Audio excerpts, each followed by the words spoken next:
The carriage wheels groaned against the wet stone road as Eleanor Whitmore tightened her gloved fingers around the edge of her seat and stared through the rain-streaked window.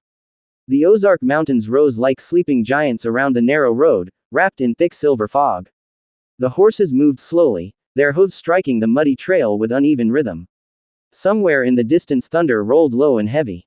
The driver tipped his hat and pointed ahead. "There she is, ma'am." Eleanor leaned forward. At first she thought the mountain itself had taken shape into architecture. The Crescent Hotel stood at the summit, massive and pale against the dark evening sky. Its towers and balconies stretched across the ridge like the bones of a forgotten castle. Lanterns glowed faintly in the windows, golden against the storm. The building looked beautiful, and somehow wrong. It had been open barely a few months.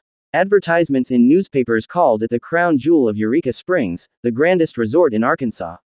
A place for the wealthy and refined to escape summer heat and mountain illness. Eleanor had come because she needed silence. Her husband had died in winter. Pneumonia. Fast and merciless. The house in St. Louis had become unbearable. Every room reminded her of him. So she accepted her sister's suggestion and booked a month at the Crescent. She told herself the mountains would help her breathe. But as she stepped from the carriage and lifted her skirt from the mud, she felt a cold sensation slide down her spine. Not from the rain. Something else. A bellboy hurried toward her. Inside, the hotel glowed with polished oak and chandeliers. Marble floors reflected candlelight. Elegant guests filled the lobby, ladies in embroidered dresses, gentlemen discussing politics beside the fireplace, servants moving trays of tea. The warmth eased her. Perhaps she had imagined the unease. A young clerk smiled and handed her a brass key. Room 218, Miss Whitmore. She climbed the staircase slowly. The upper hallway was quieter than downstairs. Too quiet. Only the whisper of rain against windows. Her room was lovely. Tall ceiling. Floral wallpaper. A carved bed facing a fireplace. A balcony overlooking the dark forest. She unpacked while servants brought hot water. By nightfall the storm had grown violent. Rain battered the glass. Wind rattled the balcony doors. Eleanor sat reading by lamp when she heard footsteps in the hall. Running. Then stopping outside her door. She looked up. Silence. Then a knock. 3 soft taps. She stood. Who is it? No answer. Another knock. Eleanor opened the door. The hallway was empty. A candle at the far end flickered wildly. No footsteps. No servant. Nothing. She shut the door and locked it. Perhaps children. Though she had seen none. She returned to bed. Sleep came late. And at some hour after midnight she woke. A woman was crying. Not nearby. Not downstairs. It sounded as if the walls themselves carried it. Long broken sobs. Then suddenly silence. Eleanor sat upright. The lamp had gone out. Moonlight spilled through curtains. And in the corner of the room near the fireplace stood a figure. A woman. Tall. Wearing a white gown. Head bowed. Hair hanging loose. Eleanor gasped and reached for the lamp. Her hands shook so violently she nearly dropped the match. Light burst. The corner was empty. Only wallpaper. Only shadows. Morning brought sunlight and laughter in the dining hall. Guests chatted cheerfully over coffee and eggs. Eleanor said nothing. Across from her sat a retired judge and his wife. At the next table a man from Texas bragged loudly about the view. A young maid refilled Eleanor's tea. The maid's hands trembled. "Are you unwell?" Eleanor asked. The girl glanced around. "No, ma'am." But she hurried away. Later Eleanor explored the grounds. The hotel gardens were beautiful. Stone paths wound through roses and pines. But behind the eastern wing she discovered a narrow stairwell descending towards storage tunnels beneath the building. A groundskeeper saw her and stepped forward sharply. "Best stay above, miss." "Why?" "Unsafe footing." His eyes avoided hers. That night another storm arrived. Guests gathered in the grand parlor for music. A pianist played beautifully. For a while Eleanor forgot her unease. Then the music stopped. Everyone heard it. A scream. High and sharp. From upstairs. Guests rushed toward the staircase. A chambermaid stood shaking in the hallway near room 224. She pointed. The door had slammed shut by itself. Inside, furniture crashed. A man forced it open. The room was empty. But the mirror over the dresser had shattered inward. Glass covered the floor. The maid collapsed sobbing. She was standing there. Who? The woman in white. People laughed nervously.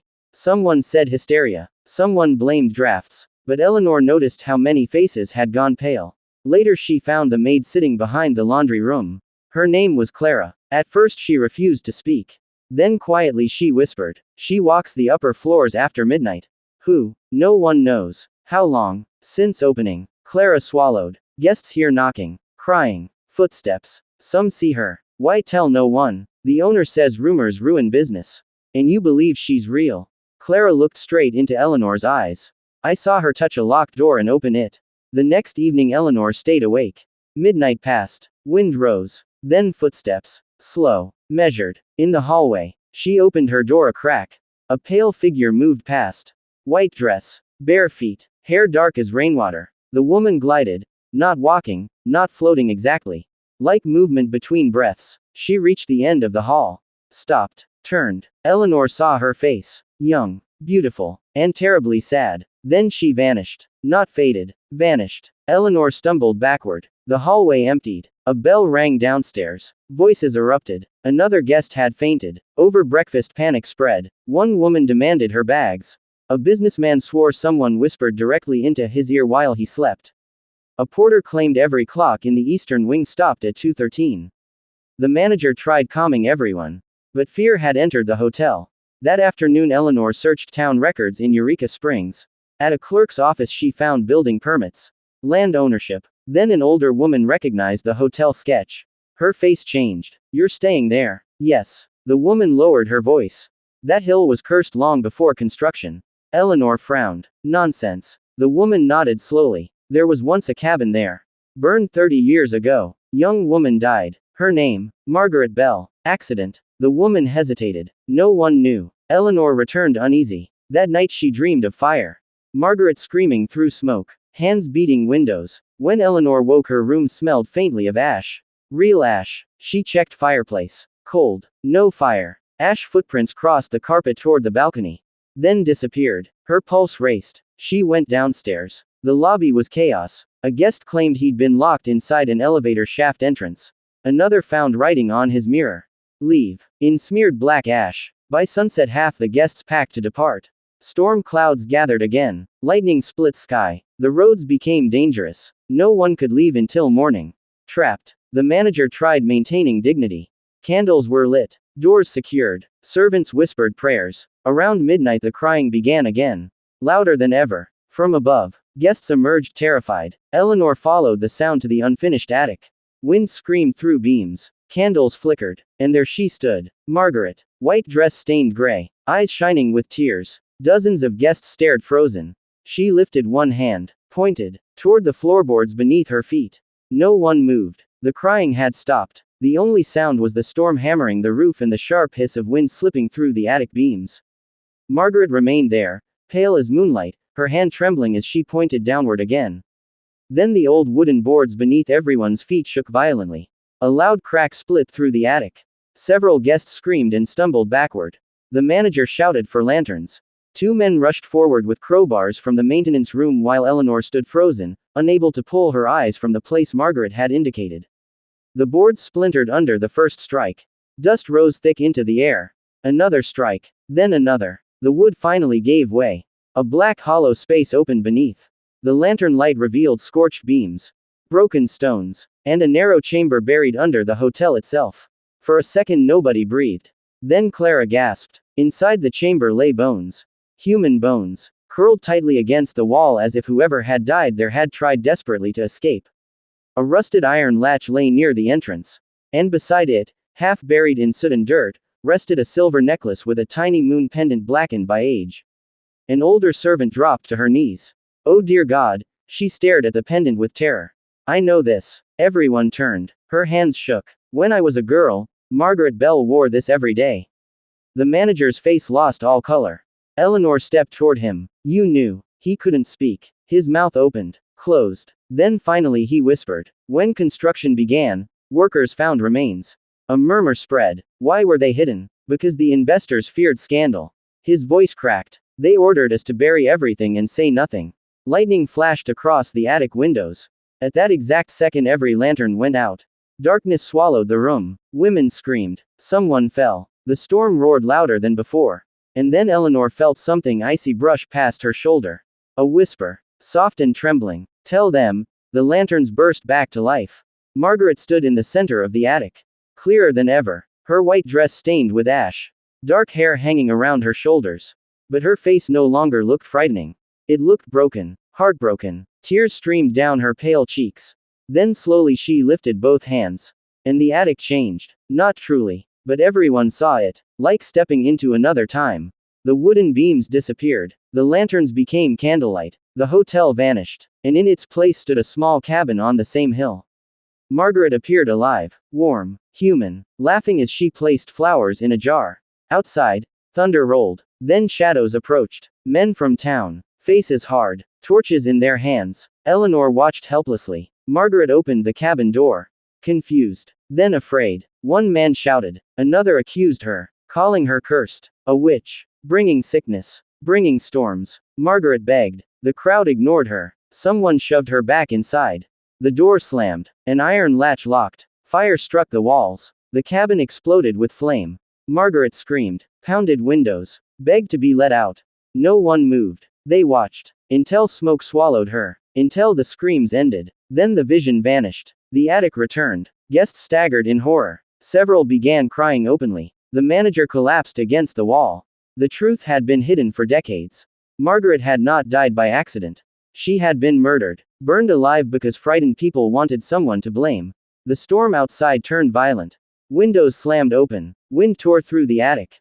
Papers flew. Lanterns shook. Guests ran toward the stairs. But Eleanor remained. Margaret looked directly at her.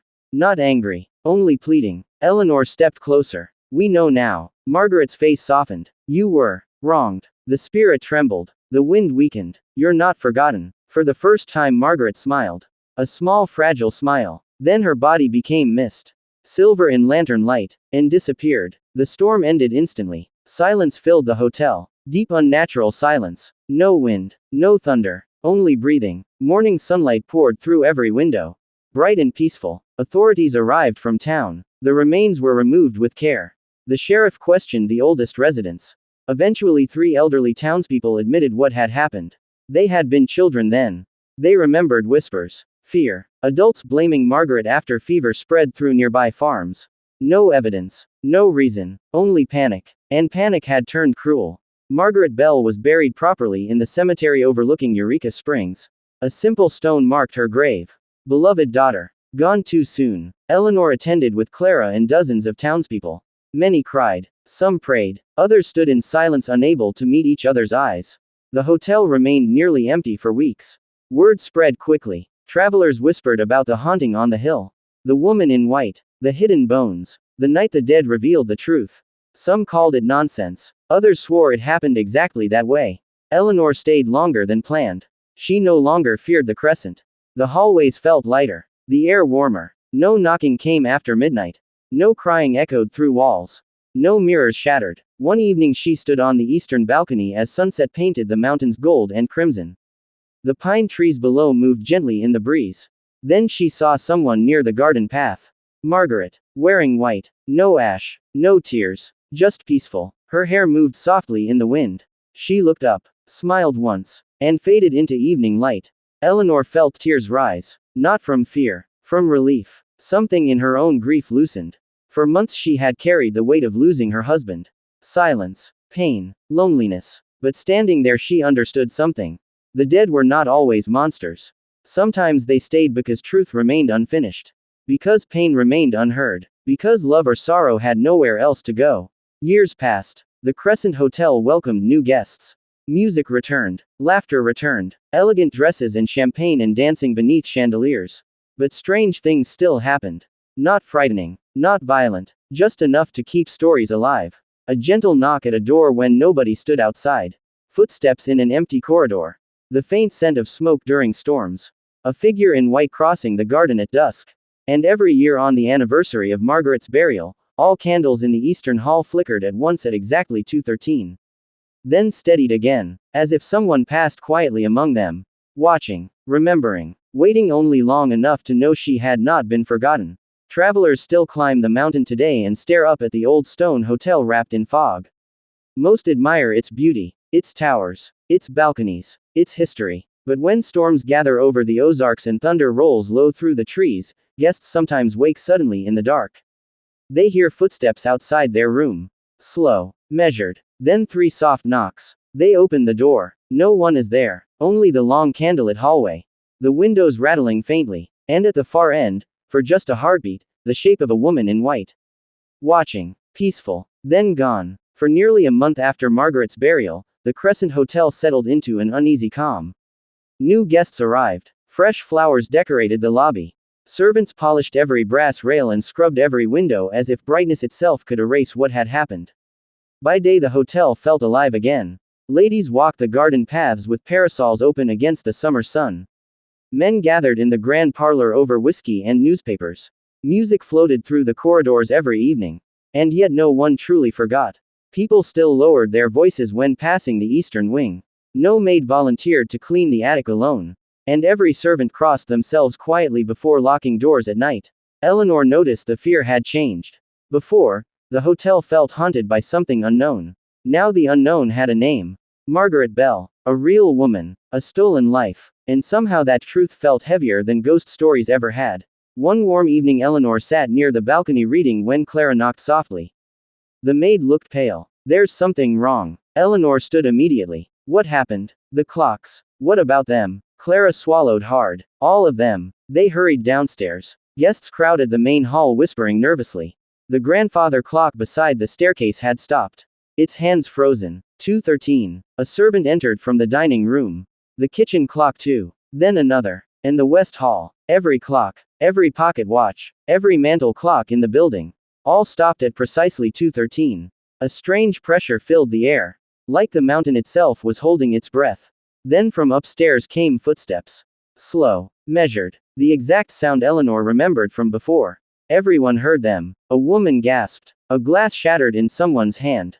The footsteps crossed the upper hall. Then descended the staircase. Step. Step. Step. Visible to no one. Yet unmistakably there. The sound reached the lobby floor. Stopped. And every candle extinguished. Darkness swallowed the room. Someone screamed. A chair overturned. Thunder cracked outside. The storm had returned. Wild and sudden. Lightning flashed through windows. For a single second Eleanor saw a figure standing in the center of the lobby. Not Margaret. This one was taller. A man. Broad shoulders. Hat pulled low. Face hidden in shadow. Then darkness returned. The candles reignited. The figure was gone. Guests erupted into terrified whispers. Clara grabbed Eleanor's arm. That wasn't her. Eleanor's pulse pounded. No, it wasn't. The next morning Eleanor returned to town. She searched public records again.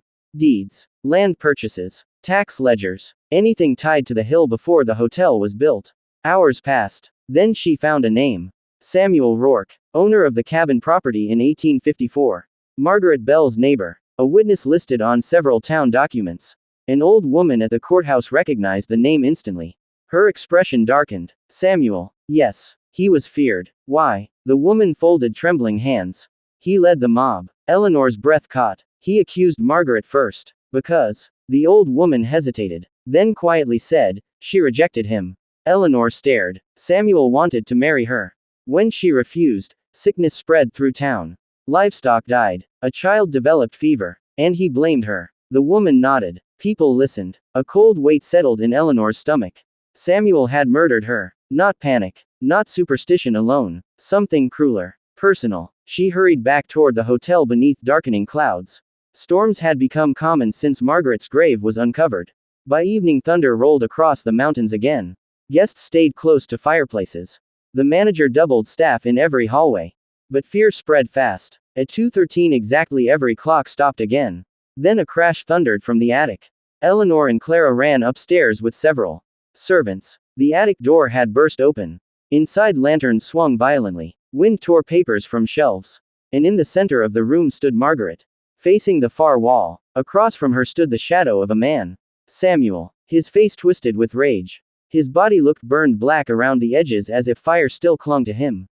Eyes hollow. Hands clenched. Margaret stepped backward. Not terrified. Defiant. Samuel lunged. The attic shook. Boards cracked. Guests screamed below. Windows shattered outward. Wind screamed through beams. Margaret turned to Eleanor. Her expression pleading. Eleanor suddenly understood. This wasn't over. Margaret had been freed. But Samuel had remained. His cruelty tied him to the place. He had buried her. And buried truth. Now truth had returned. Samuel roared with unnatural fury. His voice like wood splitting in flame. The lanterns exploded. Glass rained across the floor. Clara cried out. Samuel reached for Margaret, and Eleanor stepped between them. Cold pierced her body. Pain like winter. But she stood firm. You cannot hurt her anymore. Samuel's hollow eyes locked onto hers. Then lightning struck outside so brightly the attic turned white. The vision changed. The cabin returned. Flames. Smoke. Margaret trapped inside. Samuel outside holding the iron latch shut. Eleanor screamed. Look at what you did. Samuel staggered. Margaret stepped forward. Her eyes filled not with fear, but sorrow. You chose hate. The flames around Samuel rose. He stumbled backward. The attic trembled violently. Wood split beneath his feet. He reached toward Margaret desperately. But she did not move. The floor gave way. Samuel vanished into darkness below. A roar echoed upward. Then silence. The storm ended. Instantly. As though a curtain had dropped over the sky. Lanterns steadied. The attic stood still. Margaret remained. Her white dress glowing faintly. She looked at Eleanor. And for the first time truly smiled. A peaceful smile. No pain. No fear. No unfinished grief. Only release. Then she lifted one hand. Touched Eleanor's cheek lightly. Warm. Like sunlight. And dissolved into silver mist. Gone. Forever. The hotel became still. Not eerie. Not tense. Still like calm water. Downstairs every clock resumed ticking at once. The sound echoed beautifully through the halls. Guests stood speechless. A child began crying softly. Someone whispered a prayer. Clara fell to her knees. The manager removed his hat and bowed his head. Morning arrived bright and cloudless. No storm. No fog. Only blue sky over the mountains. Birdsong returned louder than Eleanor had ever heard. The eastern wing no longer felt cold. Servants opened windows. Fresh air flooded every hall. For the first time since arriving, Eleanor felt the Crescent breathe. As if the building itself had finally been released. Days later she packed her bags. Her carriage waited outside. Clara hugged her tightly. You saved her. Eleanor shook her head. She saved herself. As the carriage rolled down the mountain road, Eleanor looked back. The Crescent stood tall against sunlight. Peaceful. Beautiful. And there at the highest eastern balcony stood Margaret Bell. Wearing white. Hair moving gently in the wind. She raised her hand once. Then faded into brightness. Eleanor smiled through tears. And turned toward the road ahead. The years passed. The Crescent Hotel became famous. People visited from across the country. Some came for the scenery. Some for elegance. And some for ghost stories. Many asked servants about Margaret Bell. Most heard only fragments. A woman in white. A buried truth. Storms. Whispers. A haunting. Yet old staff knew more. They knew there had once been terror inside those walls. Real terror. And they knew peace had been earned. Still, on rare summer nights when moonlight washes silver over the Ozarks, guests staying in the eastern wing sometimes wake. But the story of the Crescent Hotel did not end there. Autumn came slowly to the Ozarks. The leaves turned gold and crimson. Cool mountain winds swept through the gardens and rattled the branches around the towers. The hotel remained busy. Word of the strange events had spread farther than anyone expected. Some visitors came to rest. Some came out of curiosity. And some came because they wanted to stand inside the old halls and feel what others had felt. Most found only beauty. Warm fireplaces. Long balconies. Music in the evenings. The scent of polished wood and pine drifting through the corridors. But a few noticed things harder to explain. A gentle touch on the shoulder when no one stood nearby. A sudden warmth in the eastern wing. A soft laugh near the balcony just before dawn. Never frightening. Never threatening. As if Margaret still walked the halls only to make sure peace remained. By October Eleanor had returned to St. Louis. Life felt different there. Lighter somehow. The silence inside her home no longer felt unbearable. She began opening windows. Letting fresh air into rooms she had kept shut for months.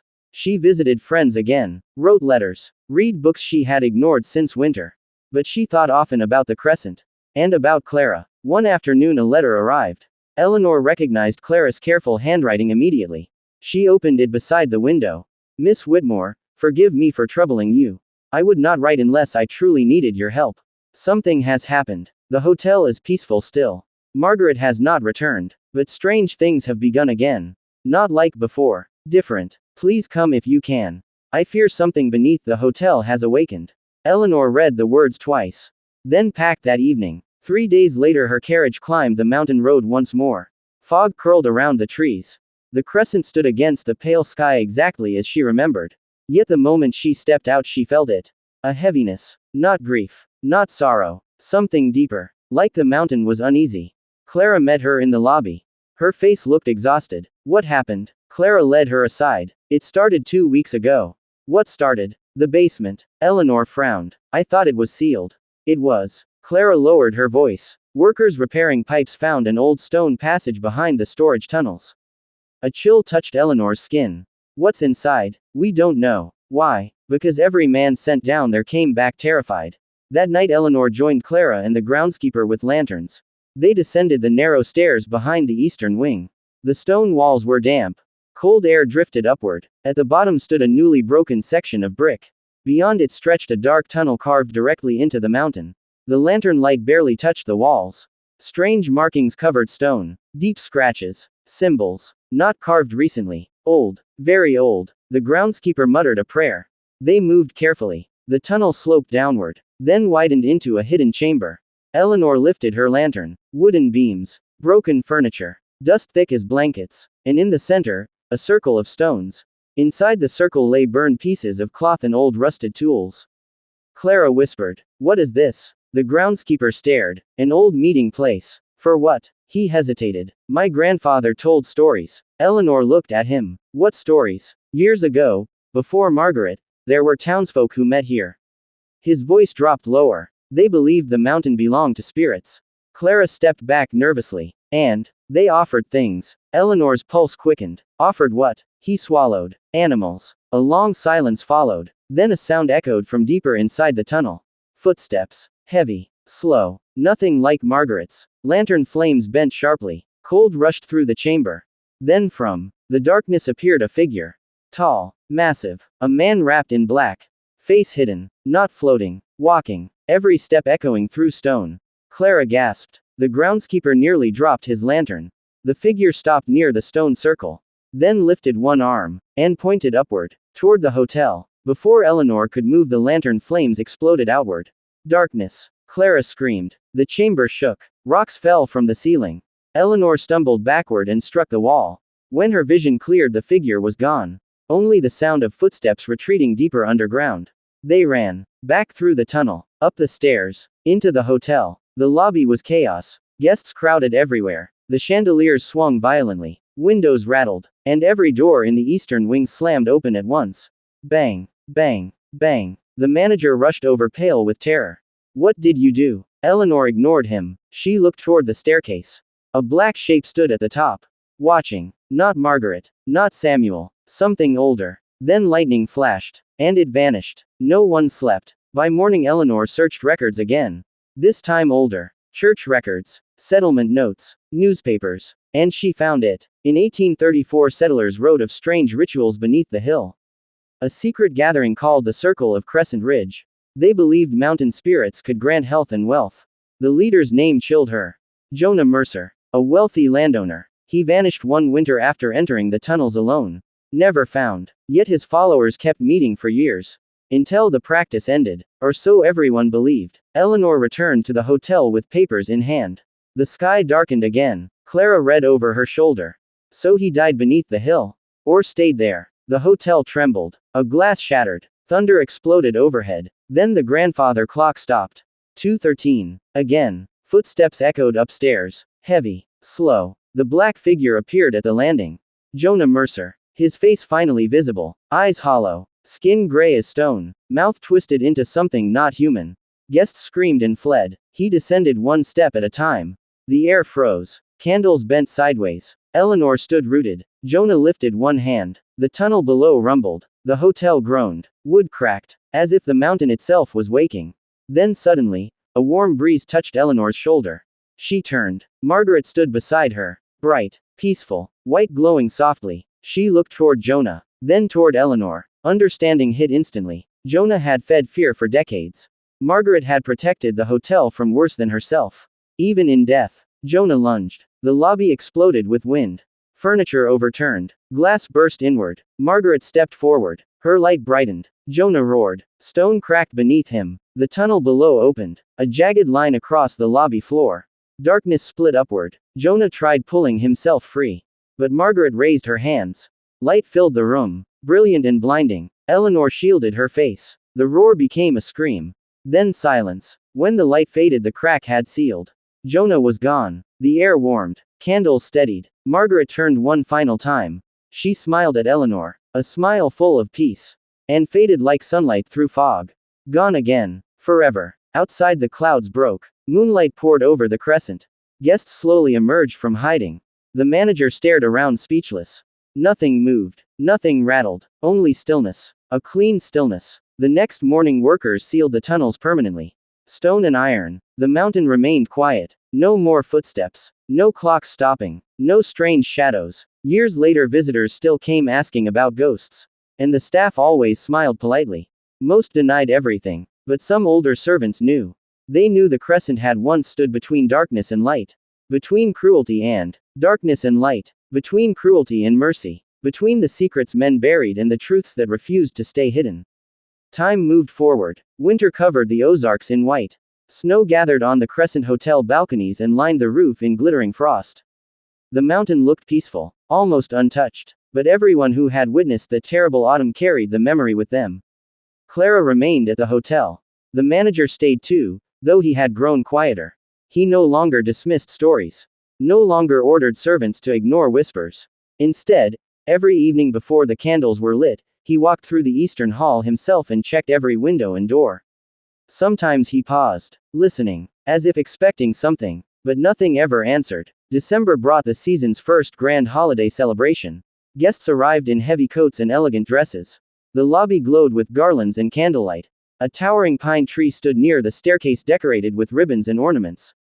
Music returned. Children laughed. For the first time in months, the Crescent felt joyful. Alive. Eleanor had accepted an invitation from Clara to visit for Christmas. She arrived one snowy afternoon and smiled the moment she stepped into the warm, bright lobby.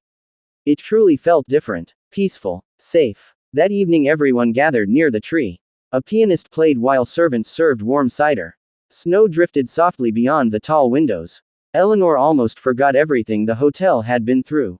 Then a little girl wandered toward the eastern balcony doors. She couldn't have been older than 6. Golden curls. Red ribbon tied around her coat. She stopped near the glass and stared outside.